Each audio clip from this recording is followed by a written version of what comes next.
Well, first of all, thank you all for having me today.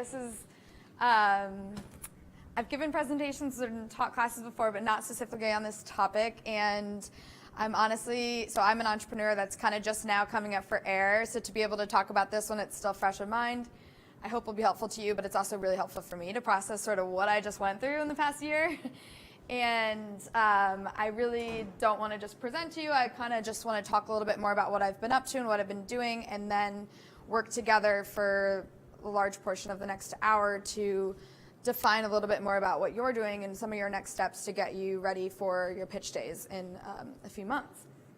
So about me, I'm Allison Vicenzi. I actually used to work with Blake at MakerBot. So I have a background in business development and startups, and I decided a few years ago that I wanted to, going back to what Carl was just talking about, I wanted to focus on something that made more of an impact and related more to my interests and my passions. And I just heard someone a little in the last class say that they were focused on minimizing waste. That's something that was very important to me, especially with 3D printing. I saw a lot about the ins and outs of production, and I applied that to the fashion industry, which is something that I had always been interested in, but as a consumer didn't really understand how things were made in fashion. And the more I learned about it and visited factories in the earliest days, I saw how much waste was there, and I also saw as a consumer how much waste was created by ourselves basically buying products and then they're wearing out and you don't really know what to do with them anymore, and there's that bag sitting in the back of your closet that you don't know how to donate things, or a lot of people just end up throwing things out maybe a little bit before necessary, like things that still have life in them. So anyways, long story short, I envisioned this idea of a closed loop concept where all clothes that are made can also be resold back to the manufacturer, who then will help decide the next best use case. So if there's still life in it, or if it needs a little bit of repair, take care of that, and then resell it at a lower rate, and then keep that going until products are eventually ready to be recycled and broken down into raw materials, and basically a future where there's no waste in fashion. And I decided to start this concept with a women's blazer design because I'd never had studied fashion design before. I didn't know how to make a product. I decided to focus on one. I thought blazer would be easy. It turns out blazer is one of the most complicated garments to make, but I think that's been really important for me, and part of my journey was that I had decided, and we'll talk about this a little bit later, I decided I wanted to bootstrap and I wanted to do everything myself, partly because I'm stubborn, but also because I really wanted to learn every step of the way, so that going forward I could figure out where my weak spots are and where I'll need to partner and hire people, and I'll be able to speak to all the different roles of the process. So I'd love for us all later in the later portion of today to kind of go through what you think, as of where you are right now with your concepts, what you think that process could look like, where you think your strengths are, and then start to define who you'll need to bring on to help, because that will help shape how much it's going to cost to get something produced. So this is just a snippet of my Instagram, but I also wanted to talk about, so again, how did I get here? I basically saw a problem and I wanted to help solve it myself, and the most important part of this here was the savings account. So like I said, I decided to bootstrap. Is everyone familiar with these concepts of bootstrapping versus fundraising? No. Great. Okay, so to simplify it, bootstrapping typically means keeping things as lean as possible, using your own savings, or getting money from customers as quickly as possible to use that money to then further the growth of your business. And for me, the reason I chose that method was because I had a savings account. Like I said, I'd been saving up for that one day I'd finally start my business. So I had a budget aside for this moment, and also I saw it as a way to retain entire creative control of the whole process, because anytime you raise money, you now have an obligation to your investors as stakeholders that you need to deliver whatever the terms you decide are. You need to deliver that back to them. And so while it's great if you find the right investor, they can add a lot of value to your business, they can give you money, but also they can give you advisory, and they could help keep you accountable and focused, but you're also typically giving up a percentage of your company in order to get that money, and that changes things. So for me at this stage, it made the most sense. Like I said, I kept it very small with just one product to start and wanted it completely self-funded so that I would be able to maintain control every step of the way. So it's just a personal choice, and you might think you're going to do it one way and then change your mind and do it another. But what I would recommend and what I would like to talk about, at least for this class, is no matter what, even if you're going to raise money in the future, I think it's really important to have a minimum viable product. Is that? Well, I'll get to that. But a minimum viable product, basically, what is the simplest way you can? Okay. Well, I guess I shouldn't.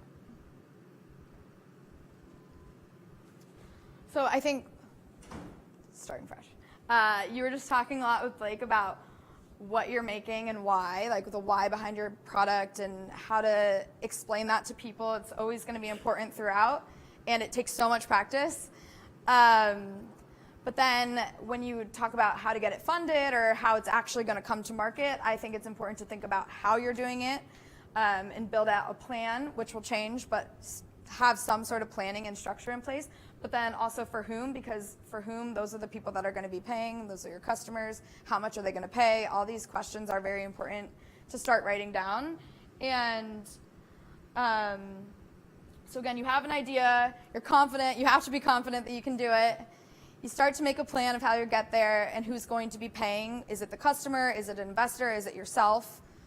Obviously, in the future, you hope it's always going to be the customer that's paying enough to cover the cost of running your business. But depending on what type of business you want to grow and start, that'll make a difference whether or not it will be profitable from day one, or if it will take a certain amount of seed funding in order to sort of get the market going and get it started, and then make a plan to be profitable in the future. You start gathering the materials, and we'll get into that later a little bit more specifically, and you estimate how long it's going to take. I think it's really important before you get too far into the planning to set your own metrics for success. So again, when it's bootstrap versus investor, once you have an investor, they're going to help determine what those metrics are. But for you as an entrepreneur, as a product creator, to keep focus on why you're doing this, not only like why is your product solving a problem, but why are you doing this? Like for me, the reason I decided to bootstrap was because I wanted to learn, and I learn best by doing. So I felt I needed to learn every step of that process, keep it, like I said, within my control, and understand it within and without. A lot of people could have looked at what I was doing and said, you're doing this all wrong. Like you could do this a lot faster if you just hire someone to make the pattern for you, or you do this or that.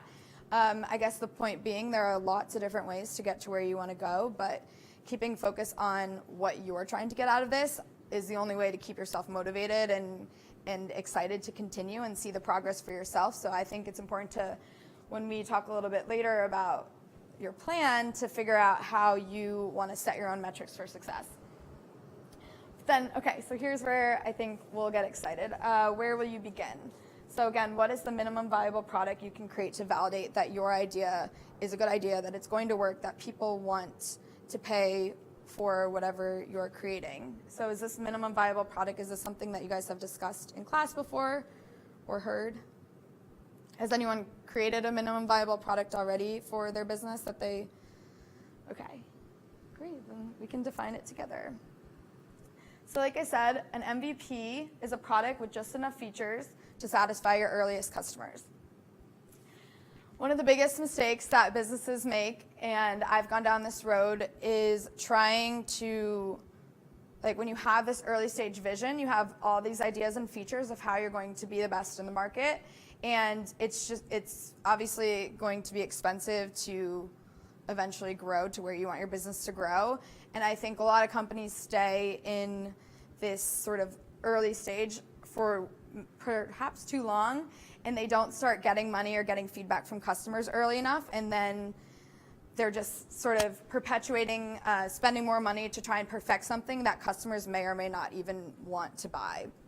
So the way to help minimize this is to create, or minimize the risks is to create a minimum viable version. So if it's a physical product, I brought my minimum viable product that I had, and I'll explain why it was important. It could be a physical product, but it could also be sort of a mock-up of a website of what you're trying to create, because you might not be creating physical products. And the whole point is to get your message across, get your value proposition across.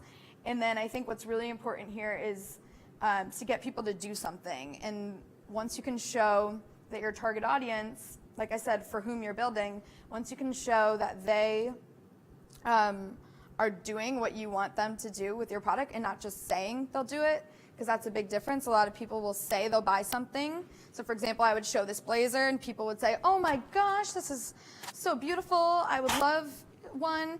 But you don't really know if they're being honest, because a lot of people are going to be nice to your face and they're going to say one thing, but when it comes down to it, who's actually going to be buying it, at least your earliest products, and how much are they willing to pay? Because again, not everybody's going to be willing to give that feedback directly to your face. So having a way for people to interact with your product in real time, in the real world, will give you a ton of feedback, you and your co-founders or whomever you're working with, if you're working alone.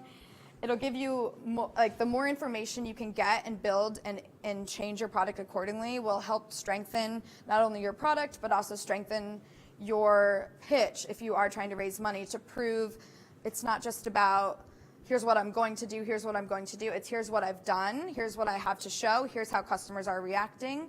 And again, I think it strengthens a pitch. So no matter what, if you want to bootstrap and go through the whole process yourself, funding, or if you want to raise money, I think having a showpiece or having a minimum viable product to show your progress is going to be very important. And if there's any way you can get something going before April to be able to show.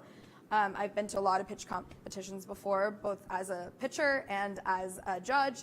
And typically the people that win are someone who's shown something and have something to show, because the biggest mistake I've made along this way, or the biggest learning, is that no one can see what's in your head. So even if you think that you're very clear about what you're doing or what you want to do, the more you can show just makes it easier all around and make your life so much easier. So when it came to my blazer, I wanted to bring this around to show you not only that I had a physical minimum viable product, but also to show the difference between what was the original design that I just had made like as quickly as I could, as you know, the only way I knew how at the time, to then what became the final product. And there are a lot of differences involved. But then also wanted to work together for the second portion for you guys to envision what your minimum viable product could be, and how much you think it will cost, how you're going to start getting it produced, and any questions you might have. And then I think we can help each other sort of poke holes in what we think we need versus what we could actually do that might be simpler or more efficient. So again, I would love to hear from you more specifically about your projects and if you envision them being funded versus bootstrap. But if you are at all thinking, or for the sake of this exercise, we could talk about which portion will be self-created, or so let me think where I'm going. So again, you start with like, what's your idea? How is it different from what's out there? What's unique?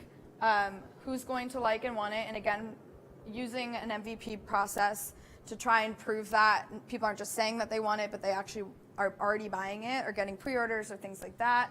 And then taking any feedback along the way of like, oh, I love this if it had this, or if, you know, what would you have to change in order to get people to actually come on board with your product?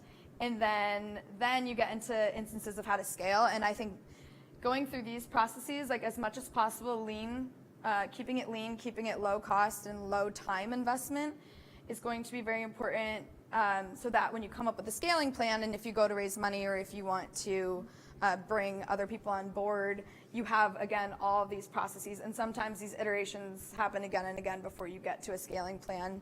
But at least you've shown your progress in the market, and you're not just talking about vision, but you're showing something and showing progress, showing what you've done.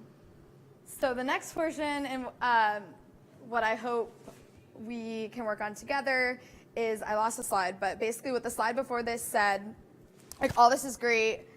I think you're, let's see. The slide before said, okay, I think visualization will help here. So I wanted everyone to be able to picture themselves 6 months from now. So this is after the pitch. You're still working on your products, your projects. You've been working on it for 6 more months from today, but you failed or you're stalled, which might even be worse sometimes than failing if you just like spend too long in this no progress zone. And I wanted us to ask ourselves why. Because I think if I had done this sooner, I could have seen a lot of the holes in my own business model or the holes in my own thinking, is to not only think about this myself, but tell other people a little bit more about what I wanted to do and where I think I'm going to be 6 months from now. But like, what if I knew from that day that I was failing? I could backtrack why I would have failed. Is it something that I was doing wrong? Is it something that I didn't know about that I should have asked about sooner? Is it that this might be way more expensive than I thought to create? There are tons of reasons why startups fail, but I think thinking about that from day one, and if you're going to make a pitch or try and raise money, proving like, here's why we might fail, but here's how we're mitigating those risks and minimizing that risk through lean product development or through a very specific plan. I think that's always something good to work through from the earliest days. So with that in mind, I thought it would be really helpful for us to all work together in groups and just sort of think about how will you get to this minimum, like first of all, defining what a minimum viable product could be for your company. How will you get to that point, or how do you think you might get to that point, and how much time and how much money will that take? I know these could be, depending on where you're at in your process, it could be very abstract and you're just sort of making it up based on what you think, or it could be very specific. You've already done some research or done some projections, but I think just setting out a little bit more about what you're setting out to build and how you're proving that someone is willing to. Allison, I have a question. Do I have to have this for the pitch competition in April, or can I kind of wing it? That's a good question. Again, well, who are you pitching in April? Is it? We're gonna have people like you. It's okay. Accomplished, and then even people that could potentially be investors. And then you're also just what they're doing is they're also, since it's an educational thing, so it's not like you can only pitch if you're actually going to go to manufacturing or whatever. It's also an opportunity to get feedback. The president, to get feedback, to get your exposure, and to have that so that you can tell people you completed this program. Mm-hmm.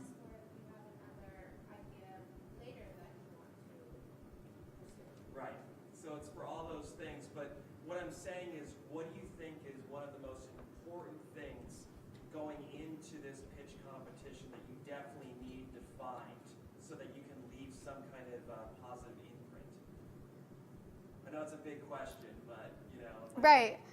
I guess the reason I was thinking of figuring out that path to an MVP, and I'm not saying it has to be done by the time you get to the pitch, but figuring out how much time and money it would take would just prove that you've done your research, you know what's going into this, you know what some of the risks are, and I think going through that process ourselves helps us realize where we might not be thinking of potential problems. And I also think the best way to learn about what you're doing and how much it's going to take is to talk to people about it. So talk to people, for example, for me in the industry, in the clothing industry, I thought some of the best people to talk to get advice or to find out, to answer some of my questions I had about how much this was going to take to get started. I thought it would be other designers or things like that, but at the end of the day, I found out it was people in the supply chain. So my actual people that might be producing this in the future, people that produced my first prototype versus the end factory I ended up using. Every conversation I had with people, and I had to, again, I went from making one prototype. This prototype was made by a one-stop shop. They did everything. They picked out the fabrics. I paid them $200 and it was done. And I was like, well, that was really easy. But when I learned from going from one prototype to going into production was that there were actually, I counted 39 different relationships in the supply chain for this one blazer. And each one had, I had to pay them or they outsourced to someone else. So it can be a complicated process, and I'm not expecting anyone to have that ready by April. But the point is, what I thought was going to go one way, I learned throughout the process that it actually could be more expensive, which then changes your price and then changes things about how much money you need. So I'm not expecting anyone to have it fully like fleshed out by April, but I think getting as much information as possible from potential suppliers or producers, or just people you might need to hire to get your product made, will be really helpful, because that helps create this plan or pitch. I'm sure as part of the pitch competition will be a pitch deck. Is that something that will be covered in future classes maybe? So having like a pitch deck of why you're doing what you're doing, and again with the plan, the steps to get there, and being realistic about how much time and money it's going to create. Is this something you're going to be self-funding? Do you need funding from day one? And just, again, answering as many of those questions as you can before you're pitching to someone just helps, because they're inevitably going to ask those questions in their review of your pitch. So I think just up front addressing any of the risks or addressing the costs involved will help you sell yourselves, and that you're ready to do this, you're willing to do this, you've done your research, you know that plans will change, but here's why you need what you need. Because at the end of the day, you're not just pitching to say, like, you need to be, I guess, as specific as possible, even though it might change in the future. Being as specific as possible. If you're trying to raise money, what will that money go towards? It's important for yourself to know, but it's also important to get your investors to be on board. So does that help answer the question? Okay. I wasn't expecting to talk so much without like asking if anyone had questions or feedback. So before we break up into groups, does anyone have any questions about, well, what you're doing if you break up into your group? So I think what a helpful exercise, and correct me if you've already done something like this before and it would not be helpful, but is to start to identify and start to define some of those I guess, like, work backwards from pitch day, what you think you can achieve between now and then, or what you'd like to show, whether it's an actual showpiece or whether it's a survey data or whatever you're trying to prove out ahead of time, and how you're going to get there. And then we can work together to, yes. Okay, I was going to say we can work together to talk through some of those items and learn from each other about like what we're not seeing, because I think, again, the more you can find out what you're not aware of will help strengthen your pitch and strengthen your plan sooner rather than later. So my question is that you started, it seems like your whole business began with an idea that you saw, like the fashion development industry saw a huge amount of waste and wanted to address waste.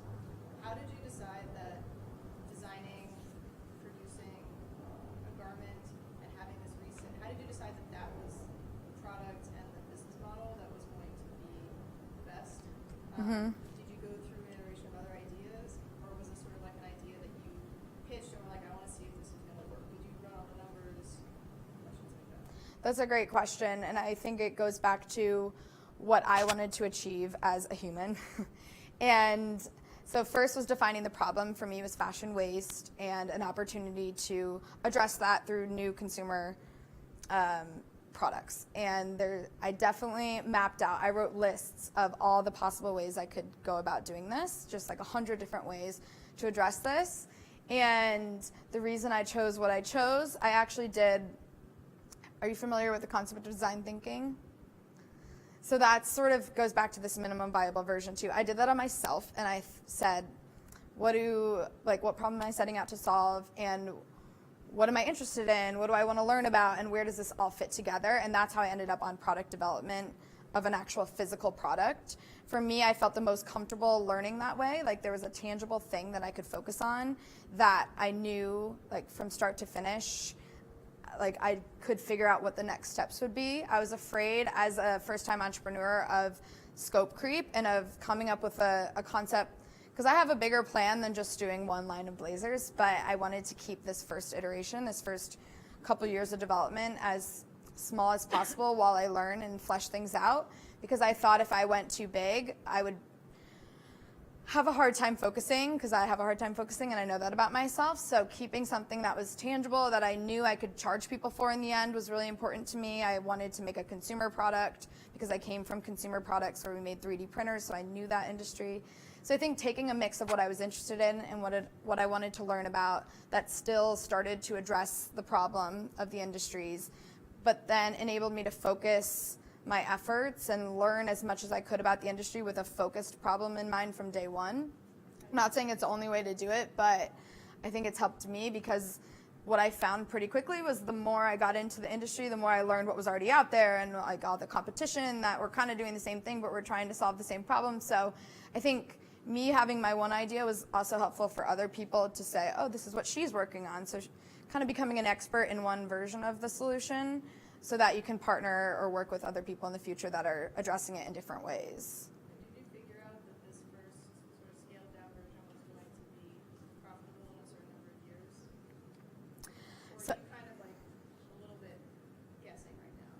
I'm definitely figuring it out as I go along. I did back of napkin, like, okay, how much do I think this is going to take? How much am I willing to invest in my own money and time? And trying to create as many milestones as I could to track towards that, but very much learning along the way that no matter what, I wanted to see this through. I think, again, which is different. I'm not saying everybody should do that. You might have to set boundaries for yourself of like, after 6 months, again, I have to decide if I failed, and I might need to scrap and start fresh. But that's okay, because you've learned, if you've had a focus or had a mission from day one, you'll have learned a lot along the way, and unless you were just like sitting still for 6 months and then decided like, well, this didn't go anywhere.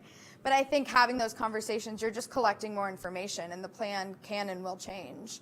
So at any point I could pivot and have to decide, like, you know, if, for example, tomorrow I meet someone who could be a potential co-founder, but they don't want to do blazers. They have a bigger idea, but it sort of fits into the same problem I want to solve. Like, I do have to, as an entrepreneur and as a person, think when new opportunities come in, is how much time of my time would this take, and is worth more focus than what I'm already working on. So for now, I've seen a lot of new things come in, and I've still chosen to focus on what I'm working on. But yeah, I think being conscious of what other opportunities are out, it's important to not just like overcommit to something that you miss out on a bigger opportunity. But it's also finding out the balance between, there are so many opportunities and always more, and sometimes it can feel, if you've heard of the concept shiny object syndrome, which is basically like there's always a new, like, or I could do that, or I could do that. And I think doing a little bit of everything, at least when you're starting out, I found does not work. Like, I thought, oh, I'm doing a blazer, well, I'm already doing it, why don't I just make a small collection? And pretty quickly learned, like, I need to keep it as simple as possible, because I would be setting myself up for failure. But even though it seemed easy to do things like that once you're already in motion, sticking to some sort of plan and keeping it simple, proving out to yourself and also to anyone else that's involved, stakeholders, customers, investors, proving those steps and showing your work along the way. Yeah. Can you speak a little bit more to the business model development, especially as you're trying to do something that's disrupting an existing, efficient way for people to get fashion that is very wasteful? So you're trying to make money, but you're also trying to do good, but the system is set up to just be efficient. I mean, just to be making money. So. Yeah, I think that's a great question. Sorry? Are you making money yet, or? So I'm making money. I set up my pricing that I make money on every blazer, no matter what. I chose to focus my initial funds on, like I said, I set aside a budget of my savings of how much I wanted to or I was willing to risk to see this come to life. I chose to focus that on getting a small batch produced, because by going from 1 to creating 100, which is essentially what I did, I was able to cut down the cost per unit by doing that, but also see that process through.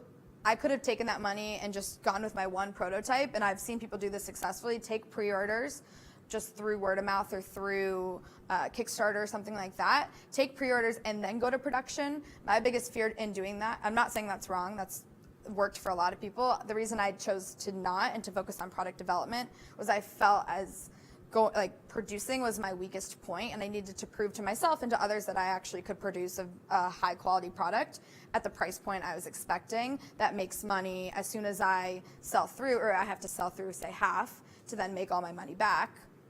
And I felt more comfortable doing it that way. So I think figuring out where you feel the most comfortable investing your time and money towards, that's what helped me shape my business plan from day one. But yeah, I could have taken that same amount of funding and put it towards marketing of a single prototype and gone about a whole different way. So I think, yeah, choosing to focus on one. Is it worth to explain to the investors or to the people that you're speaking to the process which you're manufacturing your garment? What do you mean by process? What I mean by process is that because depending on what you choose, it may lower the cost to create the unit. Is it worth explaining that process, or is it just be like, oh, this is how much I expect to pay per piece, this is how much you expect to make, and you say it's because of design, and then you just have to take it like that, or is it worth to have like, this is going to be made in this country, this is why Right. cutting costs. Like, is it worth explaining how are you cutting costs on your product or your first run? So I guess on a large scale, how you make your first batch is not necessarily how you're going to make your second or your 20th, because you could find a better producer along the way, or you could find that you cared about making it in the US, but then as you scale, you might not because it's cheaper. I think figuring out those trade-offs for yourself as a business, like what are you standing for as a business? Which values do you want to uphold? If you want to, I'm not saying you need to get so granular to the investors about who your producers are or anything like that, but I think having that sense of comfort from your perspective that this is actually viable, because they might not know. The people that you're pitching to might not work in your industry at all. They might not understand what you're making or setting out to make. People might understand the general supply chain of getting things made, and I think having some sort of numbers or at least estimates in place and why, and being able to, if they have a question, being able to explain how you got to that estimated price point and profit margin from the earlier stage would help strengthen your pitch. But I think what was important to me in the learning process was that the cost of one prototype didn't matter as much, at least when it's a garment. Obviously, if your prototype is really expensive, $10,000 to build a website prototype, like, you might be more concerned about if that's worth it. But for me to invest, say, $200 to get one jacket made, or in the US it's like $400 to get one prototype made, that was worth it to me for the short term to prove that I could do it and have something to show for people to try on and me to get feedback that way before going into production. But I knew that my unit cost would be a lot lower in the production round. So the prototyping costs aren't as important unless, again, it's extravagant and you don't have enough money to even fund your own prototype, which is fine, and a lot of people can raise money to do that. But does that help, kind of, or did I confuse even more? More or less, but then I have one more question. Sure. Maybe not, it doesn't apply to your garments, but certain products have multiple functions, and there's definitely a function that blazer does. Let's say you're trying to keep it warm at a certain temperature, but then there's also a certain appearance that you wish to have. There's many prototypes you take on. Where's you draw the final prototype, the line where you just put all these functions together? Right. Or do you just pick your minimum viable product? MVP is like a more earlier one, just an appearance prototype. Like, I'm just wondering, like, what's the bare minimum that I can do to convey clearly to my investors? Okay, so I think it's important to keep in mind what industry you're entering and what's most important to that customer. So I found through my research and my own experience in the fashion industry that the most important aspect was how the product looked, how, at least with this type of product, of course you can, like a blanket or like a sleeping bag jacket, something like that, that's much more multifunctional. Maybe the appearance doesn't matter as much, but for me to be able to sell to the client that I defined, which was a woman with certain amount of disposable income living in New York City, what is that customer, and being really specific about this customer persona and what is she willing to buy and what other products is she buying and what's most important. I found through a lot of different conversations and focus groups essentially that it did, like the story of the product mattered a lot less than the product itself and the price point. So those were the two things that I had to optimize my decisions for, I guess, was like, how am I going to make a good looking product that this audience is willing to buy for the price that I need to sell it at to make money.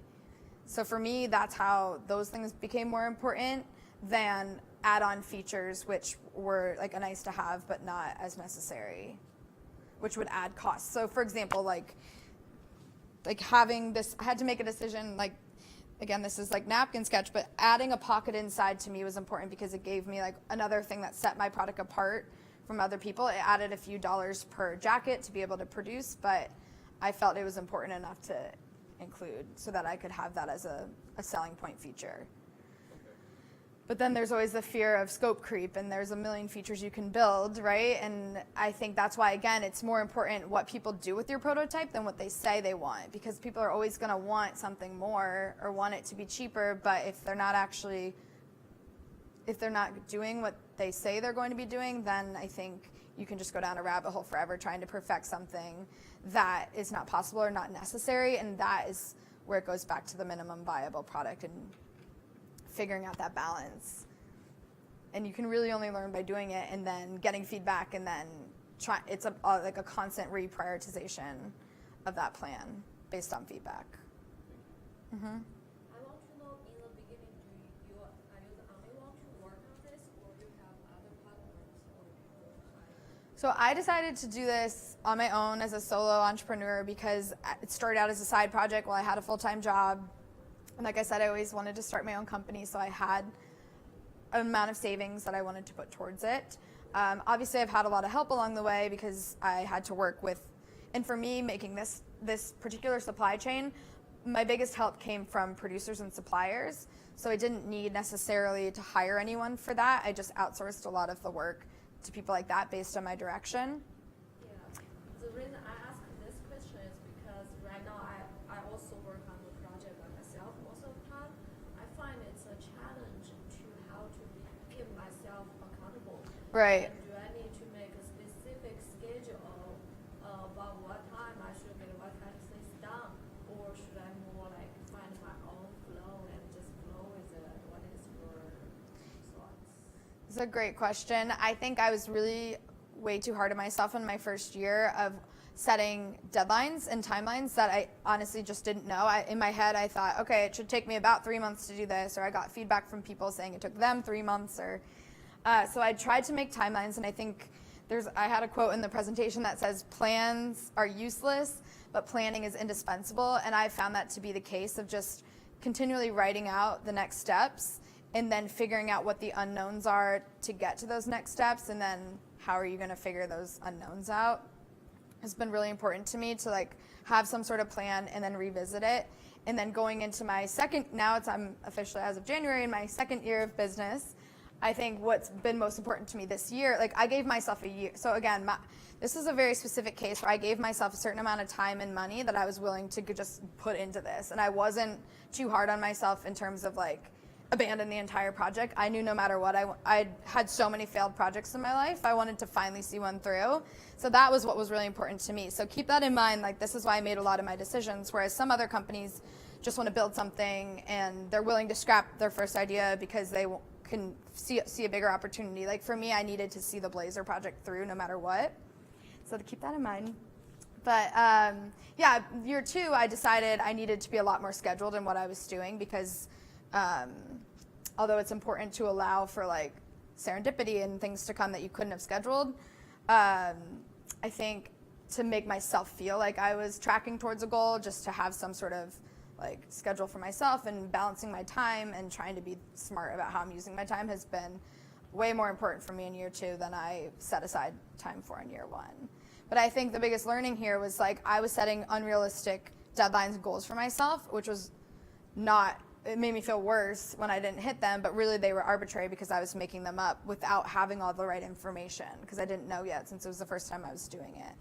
So I think as a first-time entrepreneur creator, just being like more generous and with your time frames and And then the other most important thing, I think, for accountability wise, is just talking to other people that also are working on projects, whether it's your classmates or your family, if you're willing to like talk to your family. Sometimes people don't want to talk to their family about this until it's ready, kind of thing. I get that too.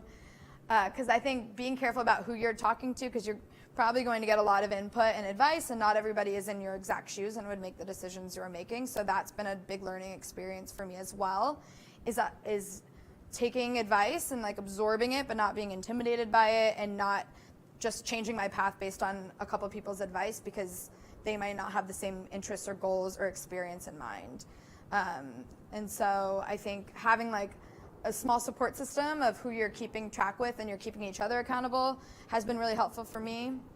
Other friends going through it for the first time, or people, mentors that have gone through a similar process before, even if it's not the exact same project. Like people who knew more about manufacturing than I did. But some of my biggest mentors along the way, like mentor kind of can be like a very vague concept. Some of the people that were the most helpful to me were actually the people producing the product, because this was all second nature to them, and they were very, they knew the ins and outs more than I could even ask questions about. So just being willing to admit what I didn't know and asking from people who were more expert than I was has been helpful. Yeah. Okay, I think one more question. Yeah. I think we walked in like a minute into your presentation, so I just wanted to ask. I Okay. have 2 questions about your actual like product and stuff. I walked in when you were talking about like fashion waste and recycling, and so like how does your blazer fit into that? Sorry. Oh no, it's a great question. So, long story short, I had an idea. The idea was around. So similar to Patagonia. So I was a huge fan of Patagonia, and I read all about their business practices many years ago when I first was out of college and thinking like eventually I'll start my own company. That was one that I've always looked out to as an inspiration. But then as I got further into my career and approaching the stage of feeling ready to work on my own business, I noticed that while they'd been practicing these concepts for over 10 years, not a lot of other companies in the clothing industry have. So I saw the opportunity and the need. So I guess figuring out what the problem was in general, which is fashion waste, but more specifically, my solution to that problem was how do I create products that aren't currently on the market, that are at an accessible price point for my target audience, and that I wanted myself. So I really love blazers and had a hard time finding them. So it all kind of fit together into this one product, which may not be the case for depending on what industry you're entering or what you want to work on.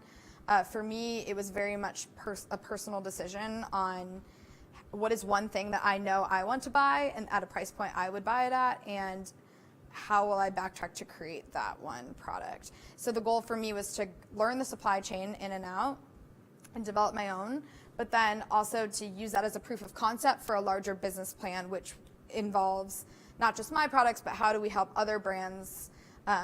So did you hear the part about the closed loop economy? So basically working on buybacks and things like that. I thought if I could prove that out myself, I would be able to then work with other companies and other products that also fit the mold and kind of in the future, like work together on those types of things to expand it beyond my own. But in order to do that, I wanted to learn the ins and outs myself first and prove out some of the kinks, get a lot of feedback. And so the blazer, like this is my minimum viable product, was the first blazer, but really the whole blazer concept is that's a minimum viable product in and of itself for a future vision.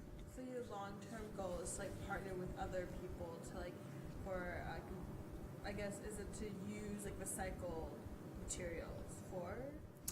The long-term goal would be to work with other companies on women's wear to start, say, where everything that's purchased can also be resold to the company. And this is the part that I'm figuring out now, and this is not live in market or anything, so I'm just telling you about my part of my process.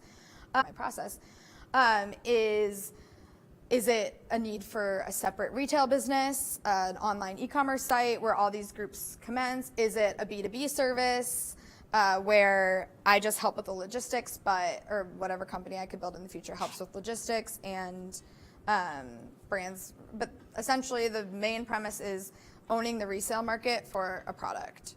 So does that help make sense? Okay, yeah. Yeah. So like there's like So your laser is the product of your learning process. Exactly. Of the next step that you're planning to take.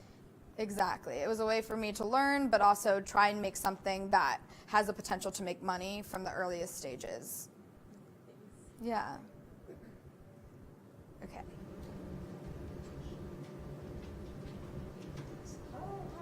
I just want to say everyone did an excellent job. I think you all came up with such different perspectives, and where you're at in your process and being able to share where you're at is so important because it's authentic. You're just admitting what you know and what you don't know, what you're trying to do, and I think sticking true to that instead of trying to be bigger than yourself is going to be very important for the pitch. I guess my one point of feedback I would love to leave you with is to think about, so same thing with telling a story about why, like, and really painting that narrative about why you're doing something. Also maybe think of telling a story about how.